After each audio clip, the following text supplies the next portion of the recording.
Hello everyone, my name is Cecilia. Welcome to my launching video. I'm so happy and grateful that you decided to stop by and check on my presentation. The aim of this channel is actually to provoke your thoughts. I want to empower some of you, especially the youth. There's this issue which has been bothering me for some time. The phrase financial freedom. What do you think of financial freedom? Do you think financial freedom is attainable and achievable? The thing is, we finish school and we start working, and most of us, we go there with the aim of working hard as much as we can, and at some point make money and start slowing down and we start to relax and enjoy our money, like free time. With our free time, then we travel and do all these other things. But when you look at yourself right now, do you think you've saved enough? If ever you've been working for some time, do you think you've saved enough to an extent that you can have time to enjoy your money? Or will there be a time where you'll say, now I have enough savings, I can slow down and start enjoying my free time? The thing is, most of us, we start life with trial and error. We are advised at a young stage by our, whether it's parents or mentors, that, okay, we must go to school,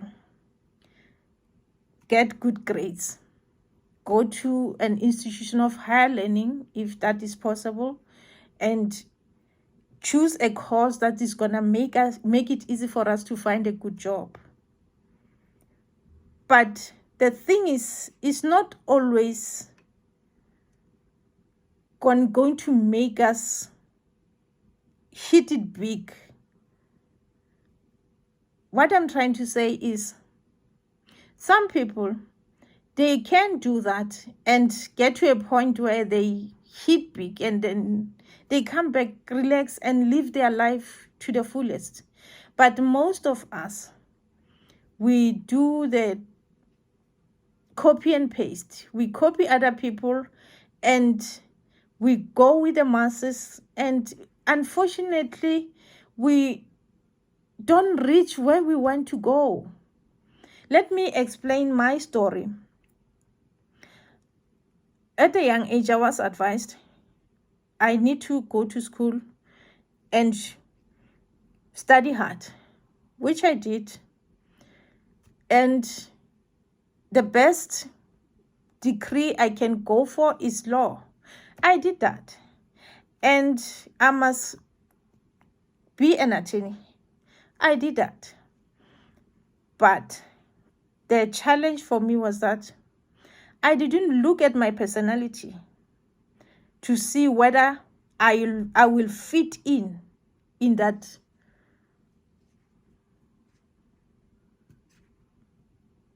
environment. I just followed what was popular and what I was told, but I didn't check through, like look into myself as to whether, is this what I want to do? Is this what will make me happy? The thing is, with law, or maybe should I say being an attorney, attorneys sell time and expertise. They spend most of their time network. You must be able to network. You must be able to mingle. And afterwards, you must be prepared to work long hours. And you must be able to draft and to do all those things that are necessary. And imagine, if you are not at work you don't make money. If you are sick or you've got other commitments, you don't make money. You only make money. Just that is why they say you sell time and expertise. You must be at work for you to make money. That is what is happening with most professionals. But the thing is, some of us, we go into that thinking that we can manage, but then with our personality, it becomes a challenge. I'm an introvert. I can't mingle. Yes, I can draft. Yes, I can research, but then I cannot mingle. I cannot go out and spend time with people I do not know and like socialize. That's not my thing. So I did that because at that time it was popular. Then later on, I realized that it's not working for me. Another mistake that I did was I looked around and I was like thinking, okay, there are public servants. They seem to be enjoying life. They've got free time.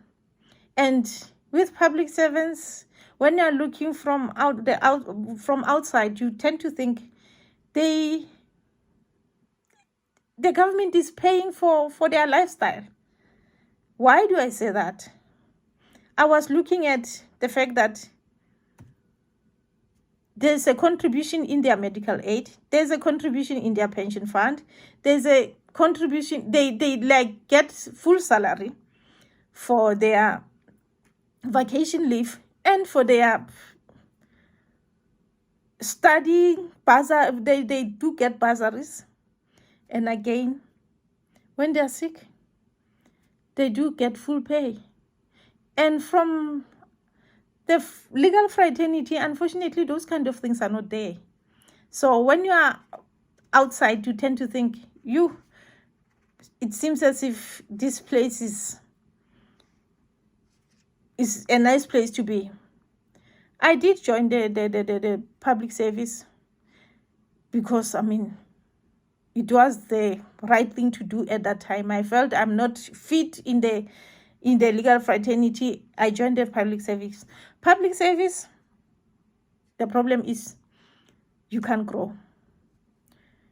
If ever you've got these big dreams, you're going to get frustrated, because when we talk of their salary, they only get an increase of CPI, which is Consumer Price Index. And even if you can say, no, I'm going for a promotion, they only increase it with 2 or 3 legs. To me, it was not working. I felt like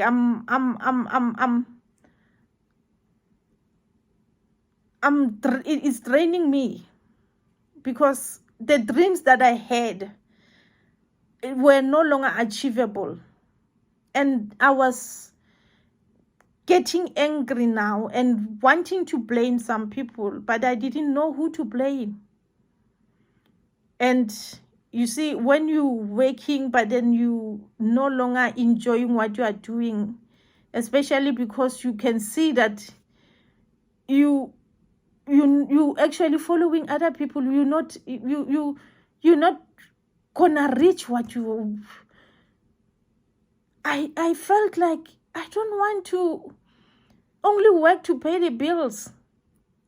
I want to be at a stage where I can say, now I've done it, and I want to now relax and do things that I love.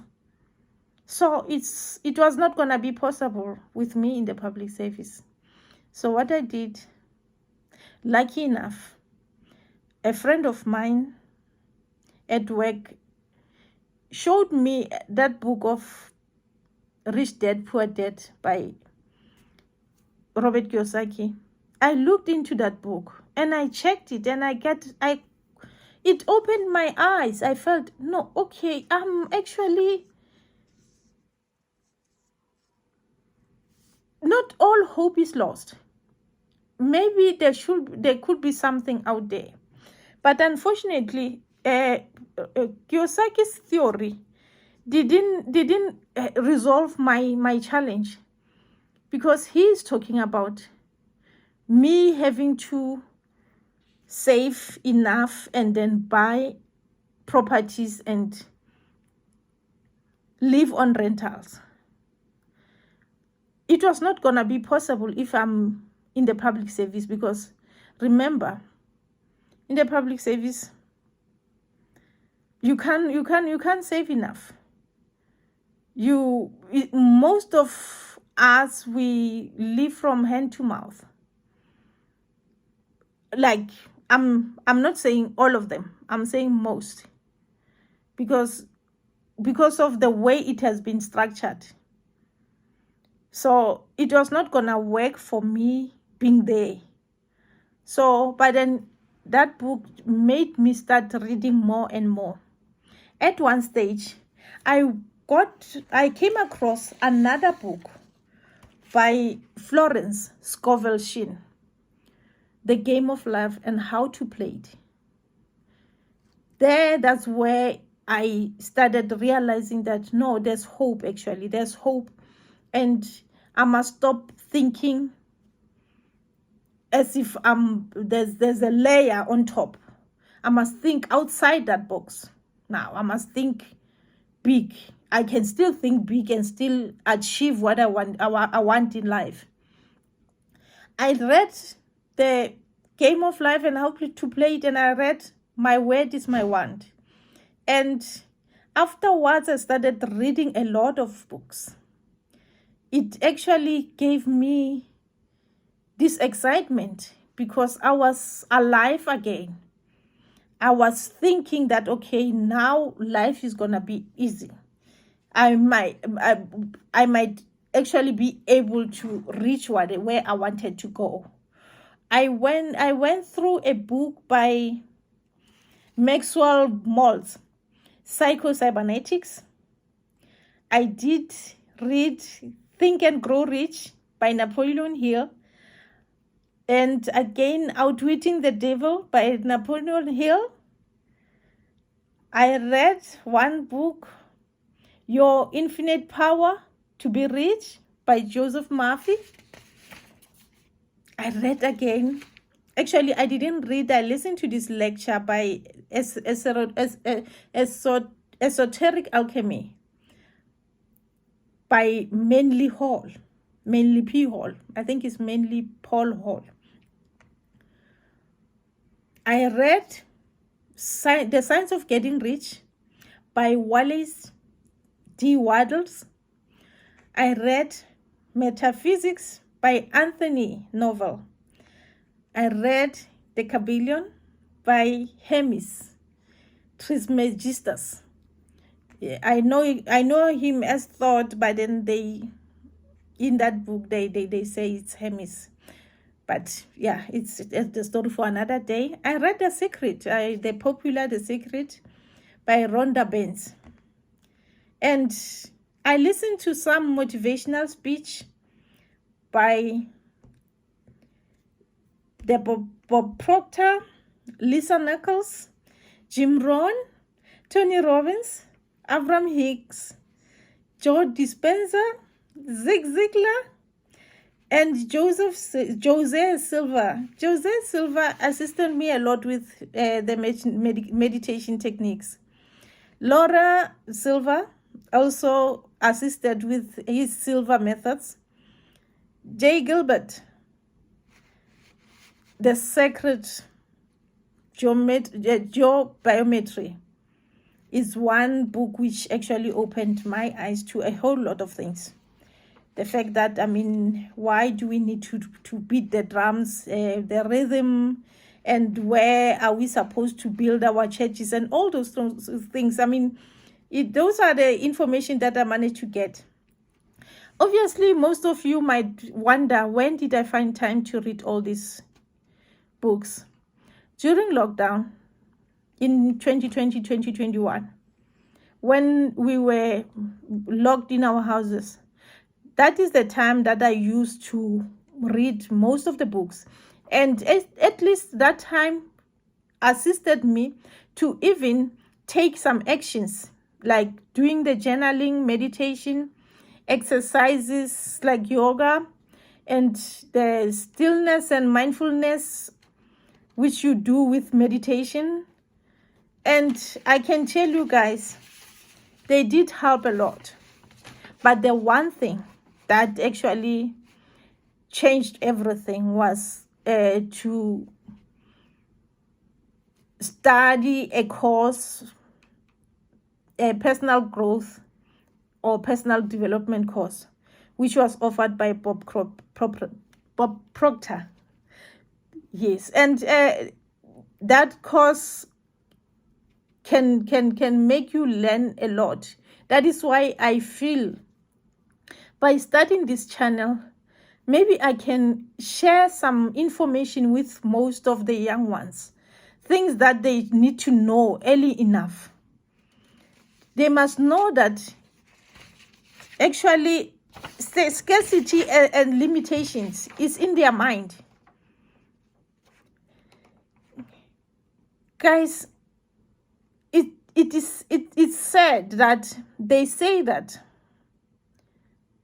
abundance is our birthright, and that's true. That is very true. Somewhere along the way, I got to understand why they say, knock and the door shall be opened. Ask and you shall receive. I know you know these phrases, but then you wonder when are they going to open the door for you? I'm telling you, if you can check my videos and subscribe and do the likes and follow me on these videos, that's where you'll get to learn that no, actually those phrases are there for a reason. They are saying, when the student is ready, the teacher arrives. I'm not saying I'm a teacher. I'm a student just like you. I want to learn from you, and you are going to learn from me. So we're going to exchange ideas. So I want to actually tell you that we're not even looking at financial freedom. We're looking at abundance, because there's a difference between abundance and financial freedom. Financial freedom is only to look at increasing your finances, but abundance is holistically, spiritually, physically, emotionally, financially, like everything. You've got enough of everything. You can even share with others. That's abundance. Guys, I invite you to subscribe, so that each and every time when I post and I upload a video, you must get a notification. Thank you for attending, for being with me up until this stage, and I'm really honored. Thank you.